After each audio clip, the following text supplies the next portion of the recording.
Hello, ladies and gentlemen. I'm Adam Wolfe, and welcome back to the channel. In this video, this actually is a bit of an experiment. It's more of like a test video, but I want to know what you guys have to say about it, what you guys think. This is actually a test podcast sort of video. I presented this to my brother quite a while ago. Just haven't been able to get it off the ground, so to speak. He's got his own thing going on. By the way, go and check his channel out on YouTube and on Twitch. You know him as the Wolfe Craze. I know him as Chris, my brother Chris. And I brought up to him the idea of doing a podcast together since we're both doing this whole, online entertainment thing. So I figured because it was about a month ago or so, we played Ghost of Tsushima online together, the Legends mode, and at the very end of that stream, of his stream, he was streaming it, I was just there along for the ride, we were saying we were getting off, and then we talked for like an hour about just any random thing that came to mind. So, and it was all very much, of course, gaming related, industry related, and stuff like that. And that's the kind of stuff I would like to talk about in the podcast. Not the only stuff that I'd like to talk about, but I figured since we can't really get it off the ground at the moment, this would be a good test run to see, what the feelings are around it. So I hope you guys enjoy it. I have spliced together some of the gameplay from that stream over what was effectively the end of the stream so that there's, stuff moving on the screen for you to kind of, look at. And of course, it is a podcast, so if you want to just listen, you can do that too. But I hope you guys enjoy it. I didn't know this. Did you know the new PS5 is only $400? I did, yeah. I didn't know they dropped the price. Well, cheaper items using it. Well, you hope so. Cheaper hardware, yeah. I mean, it should technically be cheaper hardware by now, but they've stated, I think Sony themselves stated that, hardware has not actually gotten cheaper, but they've somehow just said, all right, fuck it, drop the price. Well, they have to. I mean, they're hardly selling any hardware. Well, right? not only that, whether it's the PS5 or the PSVR 2. Yeah, well, especially, I mean, they're still working on the PC adaptation for the PSVR 2, but, yeah, the Rebirth is not doing well, apparently, and, well, because it's only on PS5, and that's a problem. Well, they made it all exclusive, right? Yeah, well, that is the issue, because Remake was on both systems. Now they're only on PS5, and they didn't release the PC version yet. So, well, do you think it's a timed exclusive? Because I've been reading that it's just only going to be exclusively PlayStation. Oh yeah. Well, Remake was only exclusively PlayStation. Yeah, it's never gone to Xbox. If it was going to, it would have been done by now. I don't think they're going to push it to PC either. Oh yeah, because Remake was on PC. Was it? Or is on PC? Yeah, Integrate is on PC. Oh, but they did that later, so it was on PlayStation 4 and PlayStation 5 first. Then when Integrate came out, they released it for PS5, an upgrade for PS5. And then PC as well. This one, they're probably going to do something similar. They've got Rebirth on PS5 at the moment, and then they'll bring out the PC version. But they should have brought it out at the same time. Because Rebirth, everybody's singing its praises, but nobody's able to buy it because, well, the PS5 doesn't have the player base that PS4 has. Well, I mean, at what point... it's one of those arguments. At what point are we going to start pushing new generation consoles? Right. Well, and yeah, that is the biggest issue, just because we had a much longer crossover period with these two consoles than we did in previous generations, I would argue. And it's still going on. Just most of the first party titles have moved on, but like Spider-Man 2 is not on PS4. So like a lot of their first party stuff has moved on, but there's a lot of third parties still hanging back on PS4 as well, because they know they have to release it on last gen systems, otherwise shit ain't gonna fucking sell. Yeah. And it's really disappointing because the hype around Rebirth was huge. and seeing Tifa's tits didn't hurt either. But like, nobody has the system. I mean, I don't know how they don't. They've had mass manufacturing for at least a year now, but people are trying to find a reason to go over to it. Right. There's not much of a reason to, maybe except for exclusives, but now that exclusives are coming to PC, there's no reason to buy the hardware for PS5. So I still think games made for the console are best played on the console.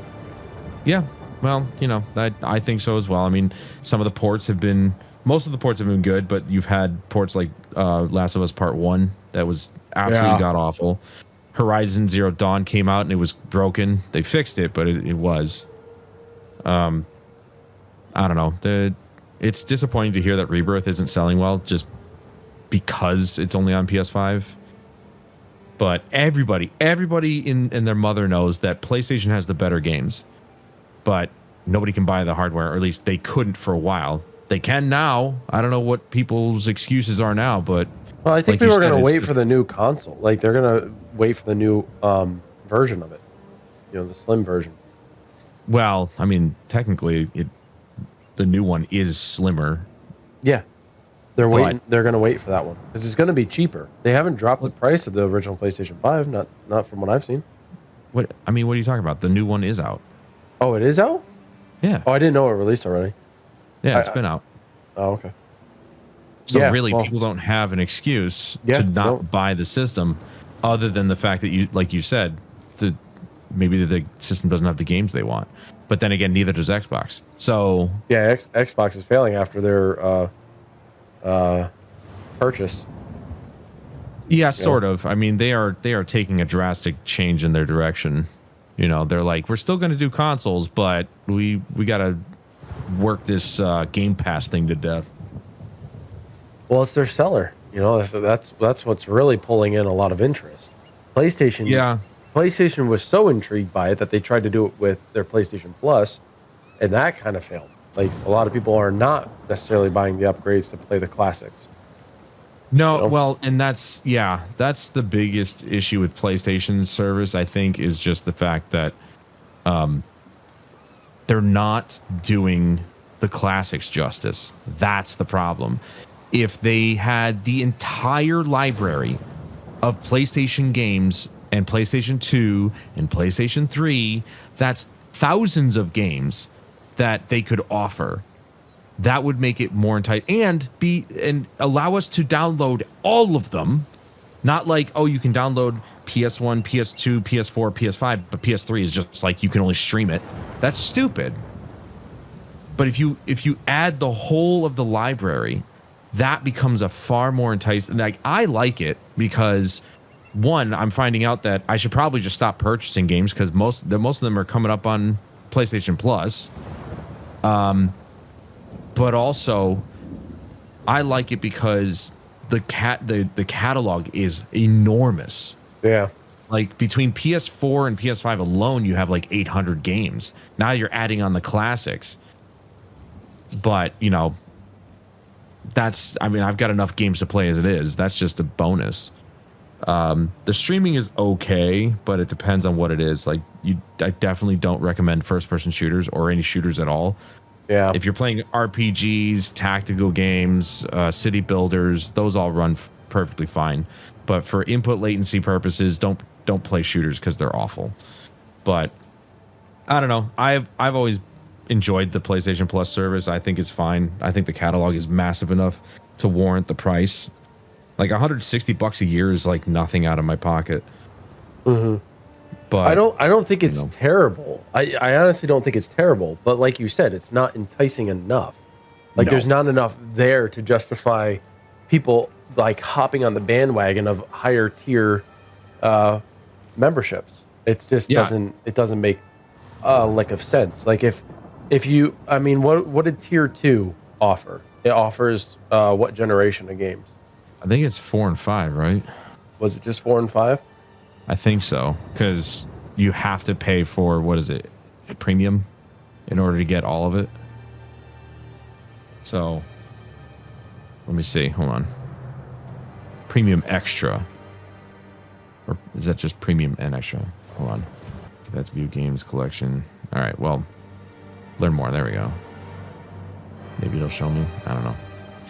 Well, either way, yeah. So I think with premium, you get everything. With extra, you get 4 and 5, and then the base one is just you get online. Yeah. And I think the monthly free games. Which, I mean, the monthly free games alone is somewhat enticing, but this month's was kind of shit. Sifu was like the only good game on that list. I'm not interested in Hello Neighbor 2. I don't think that one's... Although it's a popular game, yeah, definitely not up my alley either. According to... Content can't be found, excuse me.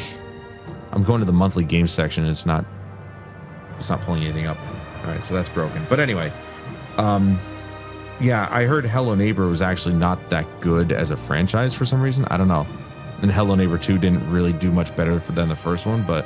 I don't know. I think it was popular enough that they made a VR version of it.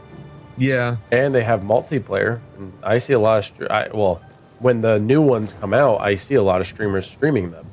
And content creators making content around it. I mean, I think they are popular, but they don't have a long life cycle. Once you beat it, once you know how to beat it, it kind of ends there, you know? Right. Yeah, and then you've got F1 racing, which is very niche. And then you've got Destiny the Witch Queen, arguably the best expansion to date. But if you're playing Destiny 2, then you probably already have it. So it's like, what's the point?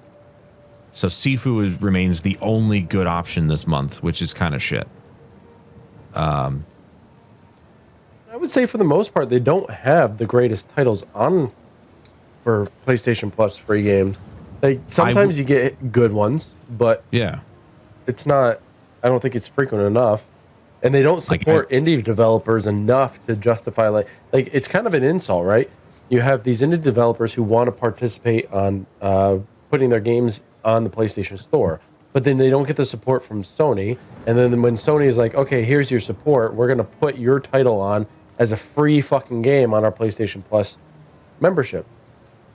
Like, well, to me, that's a bit of an insult. Like, is it good? Yes, but it's also like, if you just supported them a little bit more, especially the indie devs, I think you would actually have a greater draw. But Sony seems to be pretty stingy around supporting indie devs or even third party.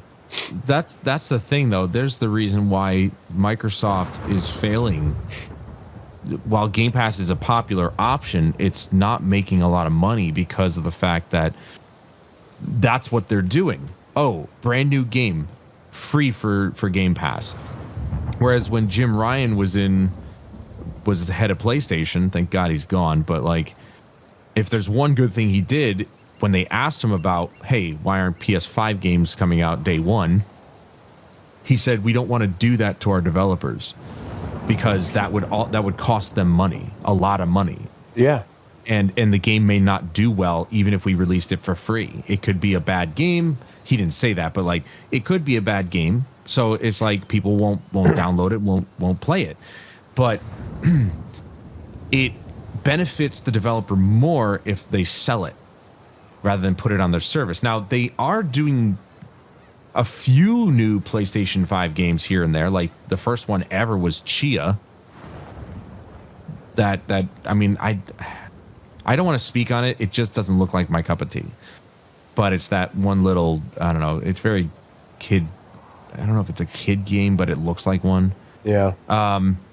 That was the first time they ever put a brand new PS5 game out on day one release on PlayStation Plus. But,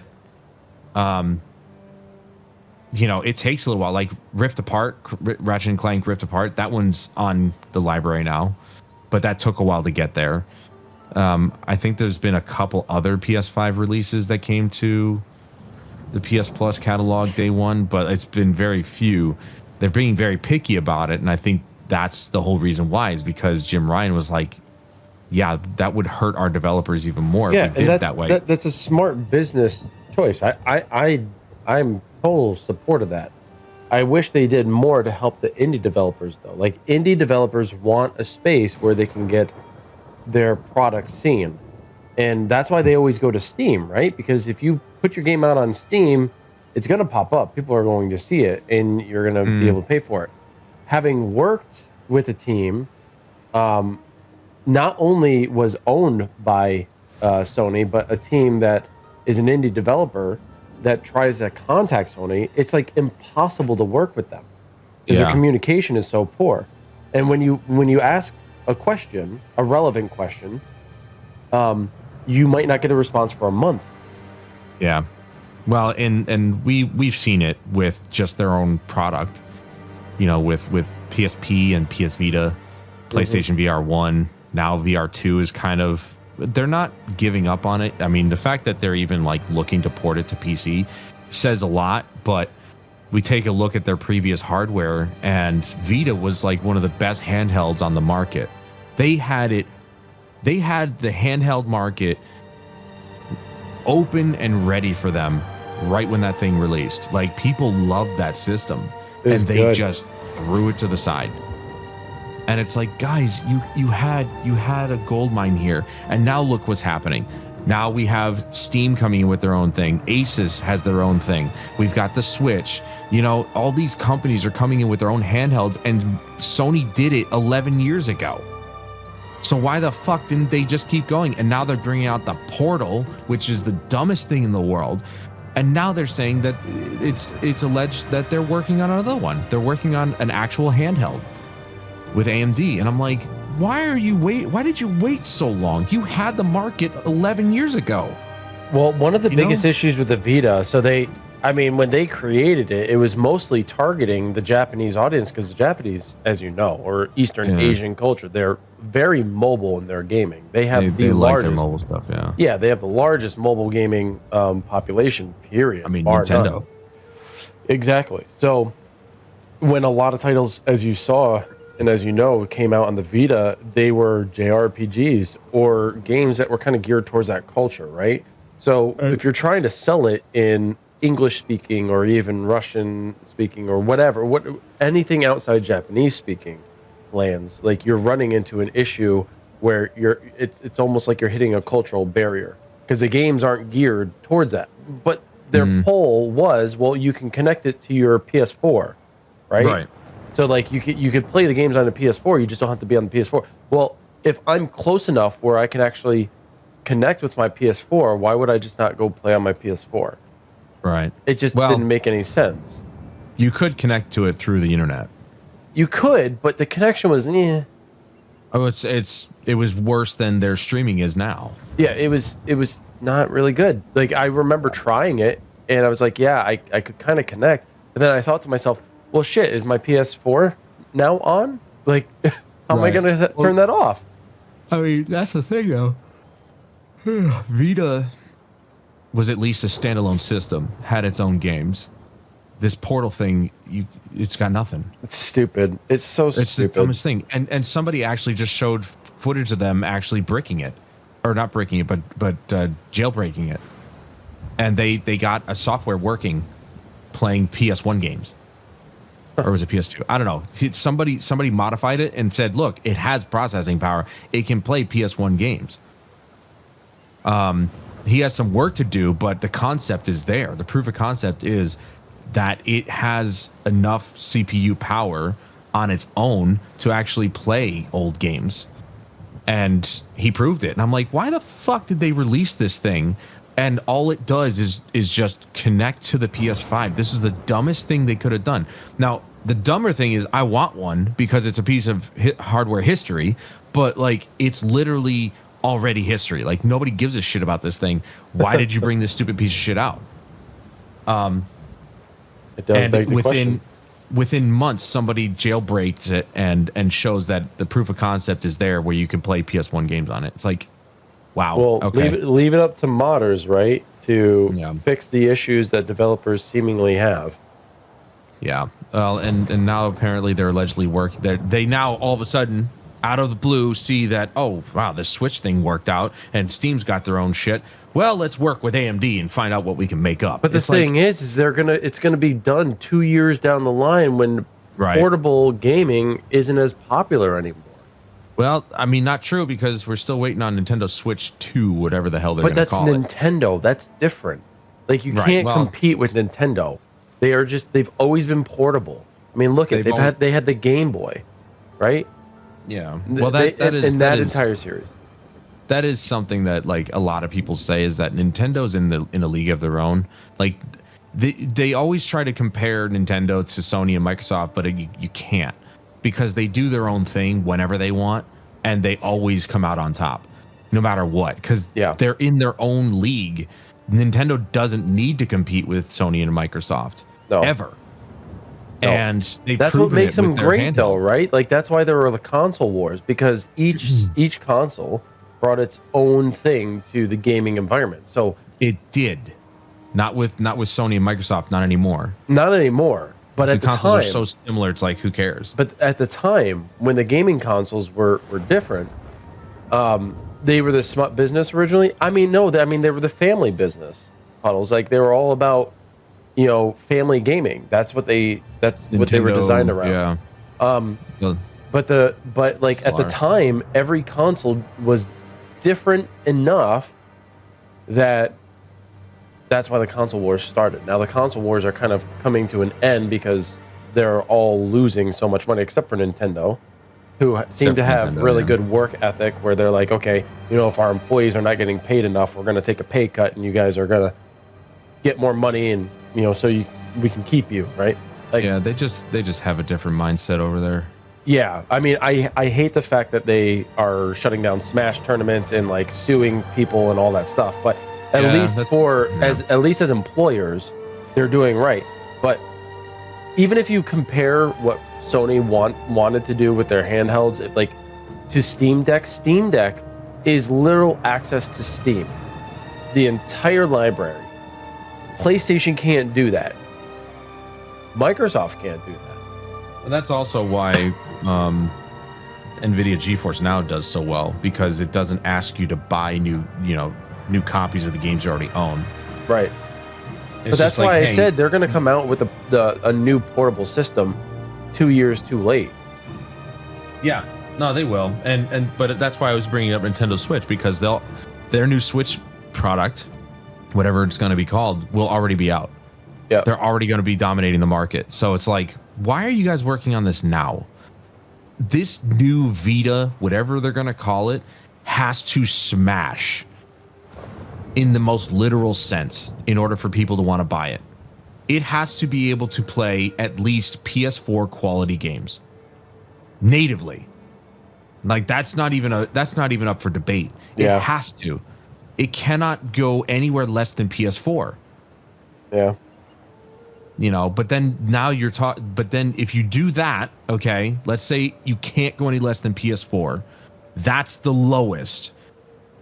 That means you are now back to square one with cross-platform compatibility. Because now we're trying to move away from that, get into PS5, but not enough PS5s are out there, so we still have to stick with PS4. Well, if we come up with a handheld that can go as low as PS4, well, now we're back to square one, and we're having cross-platform compatibility again. PS4 will never stop. You know what I think would be smart?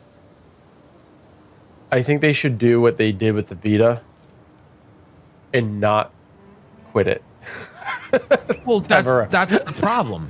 That's the biggest issue. Because you can get games on the Vita that you can't get anywhere else, and they're not like crossplay, and that's a major pull to the Vita. Right. We're talking about exclusivity here. I mean, Sony's always been about exclusivity. Why not make the Vita exclusive from the PS5 to some degree? Well, that was my biggest issue with the Vita, is that some of the ports were terrible. When you had a native-born PS Vita game, it was rock solid. But when you tried to port something like Borderlands 2 to it, I bought that. I'm like, oh, it's going to be great playing Borderlands on the go. It ran at like 15 FPS. It was so awful. And I was like, I tried it like a couple months ago. I was like, maybe it's not as bad as I remember. It's about as bad as I thought. It was terrible.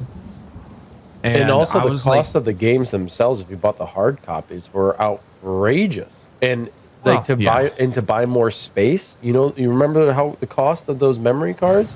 Oh yeah, I know. I've been looking at them for the last year or so because I'm looking at. I was like, there's got to be a way to get like a 2 terabyte SD card in here, and I found adapters and shit, and I'm like, oh, is it really that easy? You just get an adapter, you're good to go. No, you have to actually jailbreak the system. Yep. In order to use it, I'm like, that's stupid. Yep. So if you don't want to jailbreak your systems like me, because I like to stay vanilla, I'm literally forced to use their shit, and I think the highest you get is like 128 gigs. Great. Yep. So, you know, the fact that they're bringing Vita games out on the cloud streaming is actually a good idea. Like, they got some Vita games on the system now, which is good, but that was their biggest mistake, was trying to port games over to the Vita system that were on console when they should have just had native ports, like a native game, a native version of the game, or just unique games in general. Like Soul Sacrifice was really good. I played a little bit of it at the beginning, and Soul Sacrifice. It's a good game. I'm very far in it. Unit 13, Zipper Interactive's last shooter they ever made, is fantastic. You know, so I mean, Tearaway, that was their selling point right there. It's like, oh look, you can use the back touchscreen because it's literally the only fucking game that uses it. No, what was the one that you played where it was it was a gravity based game or whatever? Didn't that have it? Oh, Gravity Rush? Was it Gravity Rush? Yeah, where she was like, it was a female protagonist. Yeah. Those are on console now, but they are now. But at the time, wasn't it just Vita or no? It was a Vita exclusive, yeah. But I don't know. I don't remember what it did with the back touchscreen. If it did anything, it probably used the gyros in the system. But overall, like the Vita had to have its own games. Like you couldn't just port shit all the time. Yeah. Like it was cool. I mean, like I said, the idea of playing Borderlands 2 on the go was awesome, but if it ran better, you know, I don't think you could have dropped the resolution any lower than it was. It still ran like shit. So I was like, I'm not playing this. Nintendo started in 1886 with playing cards. Some of those were of the NSFW variety. I mean, I guess that makes sense. I mean, playing cards, tabletop games, blah, blah, blah, stuff like that. Yeah, that makes sense. It is interesting how they did go family friendly. I don't think that's necessarily the best idea, but hey, it is what it is. And you know, Sony also lost a lot of innovativeness in terms of like using the technology that they have. Like for example, you remember with the iToy when that came out, they had that trading card game. Where I Have Judgment. I Have Judgment. Yeah, such a good game. I've still got that. You do, yeah? It's such a good game. Like that was so cool. And you know, not only would you get the sales from the game itself, but then you sell card packs and you make more sales that way. Yeah, they threw that one to the wayside pretty quickly. Which is stupid because that was such an innovative thing. When they came out with the PlayStation 4 camera, they could have done the same thing and like built on it, you know? Yeah, they didn't do anything with that camera except, you can use it as a microphone or streaming. But it's like, okay, it's so dumb, man. Your streaming sucks. Swear to God, I would use my PS5 for streaming exclusively if I could choose my resolution and my bitrate and my frame rate. But it every time you stream from the PS5, and you've probably, I don't know if you've ever streamed from the system, but the audio bitrate is non-existent. Every time you stream from it, YouTube yells at you and says your audio bitrate is 0. It should be at minimum 128. And I'm like, what do you mean it's 0? Like, if there was 0 bitrate, that means there'd be no fucking audio. So something about their compression in the audio space is really bad. But then it's like you can only choose the resolution and frame rate, and that's it. Yeah, you can't choose the bitrate. No, the first time I started streaming, it was from the PS4, and then that's when I moved to the PC. Yeah, I've done PS4 streaming as well, and I remember it being better. And then I tried to do it with my PS4 Pro one day, and I'm like, nope, it's the exact same. Like, it's just as bad as PS5. Why is it so bad? Whereas Xbox, you can choose, which is weird enough. You can't stream to YouTube from the Xbox. I don't understand that at all. But you can choose your resolution and bitrate and frame rate. You can do all that, as far as I can see. But or as far as I've read. But you can't stream to YouTube, which is something stupid. I don't understand that. Some people are like, oh, it's because they had Mixer, but I'm like, Mixer's been gone for like 3 years. So, where's fucking YouTube? You can only stream to Twitch and I think Facebook, but that's about it. I don't know. It's Sony. I've even put it out there. I said we need a few things here to make this system pop. Okay, make it enticing to the streamers because everybody's a fucking streamer now. So make it enticing to the streamers by allowing us to choose our resolution separate from our frame rate, separate from our bit rate. Allow us to swap games without having to stop the goddamn stream. That's a big one. That'd be nice. I don't know why we have to have it at a per game level. Put it at a system level, then we don't have to worry about that. It's real simple shit, and they phoned it in. Like, I love the Tempest audio engine. It is phenomenal in this system. I don't know if you could replicate a better audio system on a console than what Sony did here. So they're really stretching they're really strutting their stuff when it comes to the audio shit in this system. But that's it. Like, how is that good, but the audio bit rate is non-existent when you stream? What the fuck is that? Adam would love to work in one of these companies and advise. He worked at Vicarious Visions for a while. Well, it was a temp job that should have been permanent. I worked there for like 11 months. Yeah, should have been a permanent position. Adam, yeah. my brother is incredibly in the know, yet, breaking into that field is very, very difficult. He's also very wise when it comes to hardware, tech, and stuff like that. I feel like you're embellishing a little bit. I listen to a lot of shit. I read about a lot of stuff. I'm not embellishing. You have to understand, Adam. Like, you speak about things that the layperson or even just the casual listener doesn't know. You're way more informed than a lot of people, and I don't think you give yourself enough credit. Are you the most informed? No. Could you be a journalist, though? Yes, you could. Given the competition, yes. Even when there was decent competition, like, if you had the connections, you could very easily, like, write articles that were relevant to people. Like, well, I did for a while on my own website. Your 5-year-old wants to be a game developer. How do you get him started? Get him. I don't know, Adam. You make a suggestion. How do you start getting prepared? Well, I'm gonna make a suggestion to you that I was given when I was working at Vicarious, and I asked the same question of a developer there. Mod an existing game, because then you get familiar with that game's engine. And, like, say, for example, pick a Bethesda game. They're all moddable. The creation engine is widely usable. Unreal Engine 5, or just Unreal Engine in general, there's tons of documentation, tons of videos. Hell, Unreal provides their own courses on how to use Unreal Engine 5. That one's probably the easiest to get into because it's the most versatile.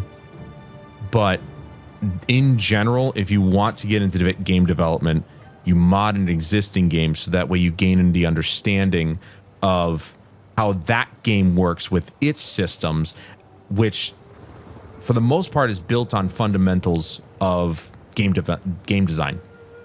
They're all built on the same fundamentals. So pick a game, one that's preferably easier to mod it, and get a feel for how that game works. And that's how you usually get into it. That's how a lot of developers get into it. They mod an existing game. The developer sees what the modder has done, and they usually hire them to do work for them. Yeah, you see it a lot. You see it all the time. So as a young kid, being able to access that stuff might be relatively difficult, but it's definitely the direction. Like, at least get Anakin watching videos around game development. Like, he called his kid Anakin. That's his name, Anakin. That's sick. Yeah, that's our kid's name. And my kid's name is Luke. Got his wife to sign off on that one. But that would be my suggestion. With that information, in terms of modding, get them into watching videos around, game development itself. Not just looking at game development process, but like actual game development. Well, and there's stuff specifically designed for kids to play with that will teach them things like programming and whatnot. But I've heard, and kid's 5, so the interest is probably going to be varied, and it's going to differ wildly depending on what catches his eye. But like, I've heard that getting a Raspberry Pi is a great way to introduce kids to programming, because it's a very simple computer that has all the little bits that come with it, and it comes with a version of Linux that is highly modular, and you can kind of like learn on that little device, and it'll be like baby's first computer essentially. There's other things too, like you said, Unreal Engine. It's kind of like, for a lot of that stuff, you already have pre-programmed things. For a kid just trying to like play around, you could also use Dreams, because Dreams has a lot of really fun things that you could do and start understanding. The sad thing about that is just that their support ended, and you could probably still do stuff in it. It just won't. There's not a whole lot updates coming through with that one. But that's a good place. There's a lot of things that you could do just to kind of get started, because part of the process of starting, right, is having an idea. And if you don't even know where you want to start with an idea, then you can't even get started to begin with. So at least in things like Dreams, when I was kind of interested in the concept of maybe making game development, I was like, no, this just isn't, I don't have the attention span to do this. I was looking at Dreams. It's like, wow, this is actually really, really simple. They have all the tools here, anything from sound to texture to like just building random things. They also have pre-made animations in there that you can use. Like, it's a really cool program that you can use just to kind of get the base knowledge of, this is, if you're given everything, if you're given the shortcut, this is what you can kind of make. Here's the shortcut for it. I mean, for God's sake, somebody made Sonic. Yeah. In Dreams. Somebody made Sonic, which is nuts. And you can also make VR games in Dreams, which is really cool. Crazy. Yeah. So some people have made some first-person shooters in VR. But I would say, Unreal Engine is probably the best start, just because it's now node-based programming instead of actually line and code. It still has the line and code if you want to get into the back end of things, but node-based programming has become so prominent since Unreal Engine 4 that, you've got single developers creating games like Bright Memory Infinite. That one's probably the most prominent example, just because it was one guy, and I think later on in the project he brought on a few more people to help him out, but like for the most part it was one guy using Unreal Engine 4, didn't know a damn thing about programming, and all he did was use nodes to create actions, and that's how the whole thing works. it's all just, you can literally do everything. Is that like arena shooter kind of game? Sort of. It's a sort of arena shooter. You're like this chick with a gun, and you got like these powers to like warp time, and oh no, I'm thinking of something else. You're like fighting like robotics-ish type guys. There's a lot of like indie games, like even that body cam game that started as one person. You remember that concept? Unrecord, yeah. Yeah, it started out as just a concept, and then I think he's got a few more people working with him now. But to build that in Unreal Engine 5 as an independent person, like, that's pretty crazy. And there's one guy who he was already a game developer, but he kind of went off on his own after he had left. Regardless, he created an entire arena shooter, which is mechanically incredibly good. Like, I think Jack Frags was one of the, he had played it or whatever, and put it up on his YouTube channel. Do you remember? I know you're a Jack Frags watcher. Do you remember that game? I don't know. It was like in a beta or whatever. And it had cell shading type. I can't remember the name of it. I'll have to go back and watch it and send it to you when I figure it out. But you have a lot of people just doing things independently now because it is so much easier. I mean, Unreal or Valve, they have just made it. I don't know. Like, you just really don't have to think about it. Unreal is Epic Games. Or Epic, not Valve. Epic. And it's so easy that people tried to use store assets only to sell a game the day before. Yeah, you gotta love those asset flips. I mean, they literally just dropped assets into the game and didn't do any of the other stuff and claimed that they spent 5 years. No, bro, you spent like 6 months. The problem, the thing is that there's nothing inherently wrong with making asset flips if you have an original concept. But I think the problem comes when people ask for money. That's the issue. If you want to make an asset flip game, it has to be a free game. Can I give you an example of like a proper asset flip? And you might be less familiar with this, but I'm intimately familiar with this because it's in Alvo. So Alvo has 2 maps in it that are straight from CSGO. One's Mirage and one is Dust. All they did, like, if I remember correctly, Mirage, sorry, is now turned into a spa, turned into a retreat. And they took assets from the store and they modded some of the textures, but they took assets, essentially put them in the from the store, and Unity store that is, and they put them in the game, and then they modded the textures or whatever. And they essentially took 2 existing maps and made them completely unique for Alvo. Now, a more direct correlation with asset flipping, there's a map in there called Industrial, where they had literally taken it was an entire Unity pack, and they just took whatever was in there and placed them in specific spots. What made them different, what made it like unique, was the creator of the map. He took what are those called? The rave lights. You know, those, you break them and then shake them or whatever. Yeah. You know what I'm talking about? He put those all over the place, which created interesting illumination effects. They put up graffiti, which was made by specific people. So those things you couldn't find in the store at all. And then they added a few more items in there that were unique, right? But they designed it and organized it so that it was like you could recognize the assets in the store, but you could see it was a very unique design. They arranged it in a specific way for a specific reason, and then they added their own flair to make it stand out. So that was a properly done asset flip. They took assets directly from the store, didn't really change much, added a few, I don't know, a few pieces of their own, and that was that.